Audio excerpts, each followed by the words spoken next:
Hola, mi nombre es Francisco Javier Guerra Castillo y pertenezco a la Unidad de Investigación Médica en Inmunología e Infectología del Centro Médico La Raza. Voy a presentar el protocolo que se titula Determinación de las asociaciones entre las variantes de correceptores CCR5 y CXR4 y la terapia antirretroviral en una población de pacientes mexicanos con infección por VIH sin experiencia de tratamiento antirretroviral. Este protocolo ya tiene un número de registro, el cual se presenta en la pantalla. Antes que nada, vamos a hablar un poco del tropismo viral del virus de la inmunodeficiencia adquirida. La infección primaria es usualmente iniciada por virus que tienen una afinidad por el correceptor de quimiosinas, CCR5. Dichos receptores son expresados mayormente en linfocitos T de memoria y en células presentadoras de antígenos. Y durante el curso de la enfermedad emergerán variantes virales que son afines por el correceptor CXR4, que se expresa en linfocitos T naive mayormente. Estos correceptores, junto con el receptor CD4, van a provocar varios cambios conformacionales que permiten la unión de las dos membranas y van a provocar que la cápside del virus pueda ingresar al citoplasma de la célula. Cabe mencionar que se sugiere que el cambio de correceptor es indicativo de un estadio avanzado de la infección y una acelerada progresión de la enfermedad. Cuando hablamos de progresión de la enfermedad, existen reportes que la activación constante del sistema inmune está relacionada con dicha progresión. Los virus, al transmitirse al hospedero, infectan mayormente a los linfocitos CD4.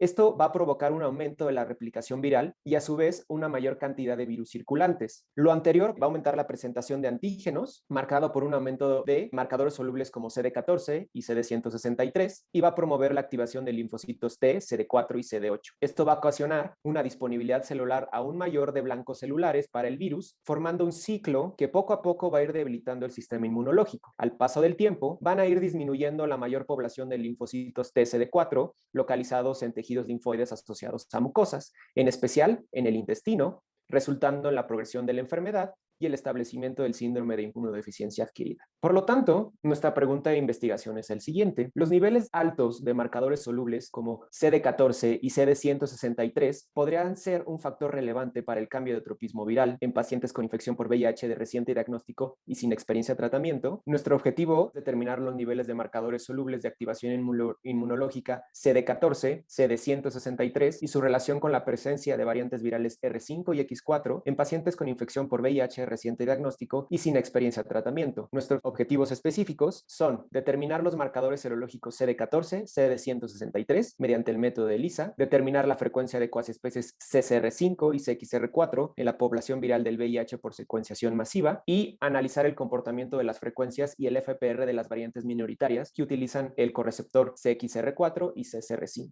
Para este estudio se incluyeron pacientes de reciente diagnóstico y sin experiencia previa a tratamiento antirretroviral que aceptaron participar mediante el procedimiento de consentimiento informado. Los pacientes representan dos cohortes diferentes, una del norte de la Ciudad de México procedente del Hospital de Infectología del Centro Médico Nacional La Raza y la otra del sur procedente del Centro de Investigación en Enfermedades Infecciosas del INER. Se incluyeron en total 123 sujetos y la corte completa se realizó la determinación del tropismo mediante secuenciación de nueva generación mediante un amplicón que flanquea la región hiper-LB3 del gen de la envoltura. Esta región está asociada con la determinación del uso de correceptor por parte del virus. Estos datos son analizados bajo el algoritmo del programa Genotufeno y también por otro lado se realizó la determinación de niveles de marcadores solubles de CD14 y CD163 bajo el método de ELISA. Y estos son los resultados. Aquí tenemos la primera tabla que son las características demográficas y clínicas de los individuos agrupados por tipo de tropismo y también de manera general. En la primera columna tenemos las variables, en la segunda columna tenemos la cohorte completa que son 123 pacientes y en las siguientes dos columnas tenemos a los dos grupos que se pudieron secuenciar, en total fueron 98 pacientes, se dividieron en pacientes que presentaban variantes virales CCR5 y pacientes que presentaban tanto variantes virales CCR5 como también variantes virales CXR4. De manera importante, la mayoría de esta población eran hombres, la edad, la mediana fue de 30 años y no hubo ninguna diferencia significativa entre los dos grupos cuando se dividió.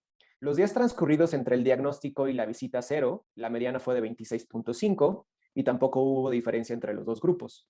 Como factor de transmisión, la mayoría de los sujetos de investigación fueron hombres que tenían sexo con hombres y el tipo de transmisión en la mayoría fue sexual. Como un dato importante, el conteo de CD4 de estos pacientes se presentó demasiado bajo, por lo cual nosotros creemos que los pacientes llegaban en un estadio crónico de la enfermedad. Tampoco hubo diferencias entre los dos grupos cuando se clasificó por tropismo. Cuando quisimos clasificar estos grupos de pacientes por el conteo de CD4, vimos que la mayoría de los pacientes llegaban con conteos menores a 200 y tampoco hubo diferencias significativas entre los dos grupos. En cuanto a la carga viral, observamos que en estos pacientes presentaban una considerable carga viral de 5.29 y entre los dos grupos tampoco se encontraron diferencias. También medimos los marcadores solubles CD163 y CD14 mediante el método de ELISA. Tampoco se encontraron diferencias significativas entre ambos grupos.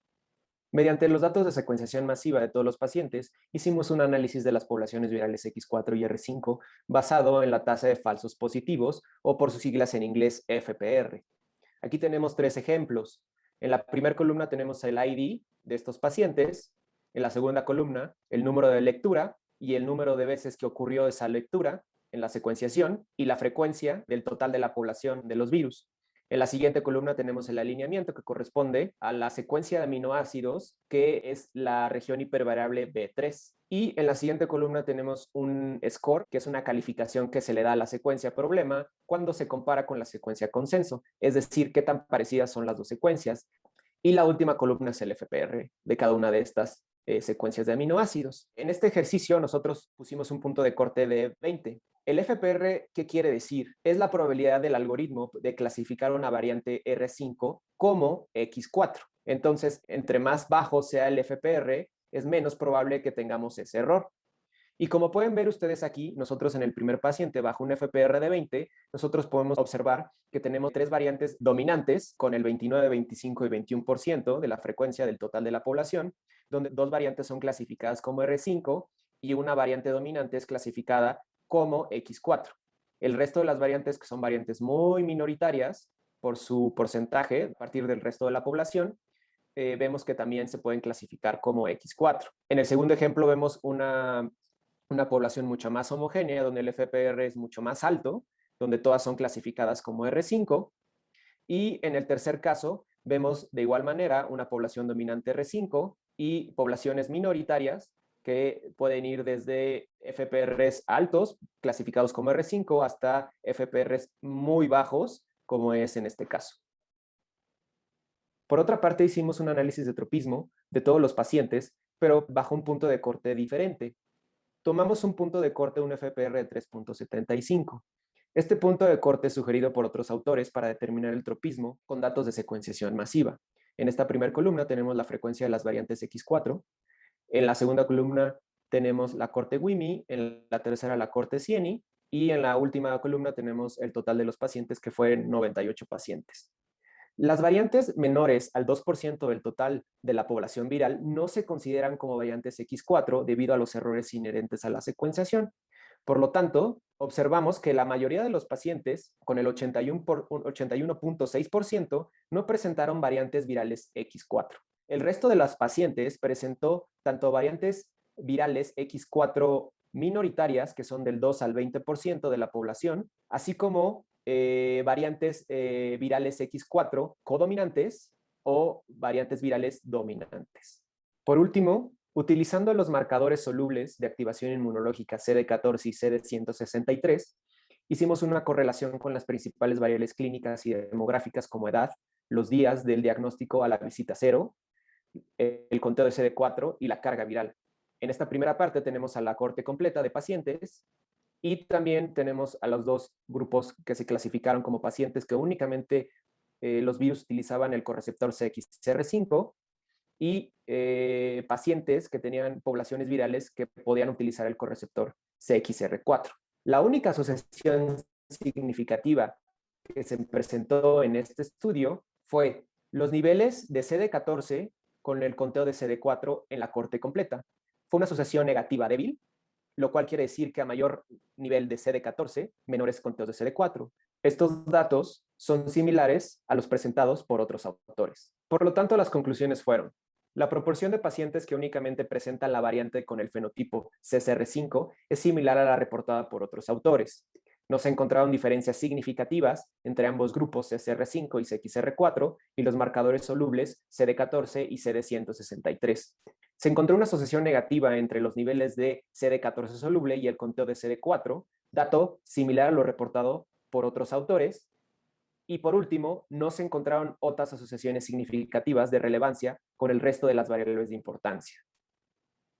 Hasta el momento, no se ha podido establecer una asociación sólida entre la activación inmunológica y la presencia de variantes virales X4 en esta cohorte de estudio. Sin embargo, creemos que falta por analizar los datos que se obtendrán de los procedimientos con citometría de flujo para determinar la activación celular del sistema inmunológico mediante la expresión de marcadores como HLA-DR y CD38. El conocer las causas por las cuales existe un cambio de correceptor y su relación con las alteraciones de diferentes vías de activación inmunológica nos ayudará a sugerir, por un lado, mejores estrategias de tratamiento, incluyendo intervenciones encaminadas a revertir las manifestaciones producidas por la activación inmune, y por otro, poder identificar tempranamente las poblaciones de riesgo y disminuir la morbimortalidad de enfermedades no relacionadas y relacionadas a SIDA. Finalmente, quisiera agradecer a todos los colaboradores de este estudio, colaboradores de la Unidad de Investigación Médica e Inmunología e Infectología del Centro Médico La Raza, del Laboratorio de Secuenciación del Centro Médico Nacional Siglo XXI, los doctores del Hospital de Infectología del Centro Médico Nacional La Raza, los colaboradores del Centro de Investigación de Enfermedades Infecciosas del INER y también del Instituto de Investigaciones Biomédicas del UNAM. Muchas gracias por su atención.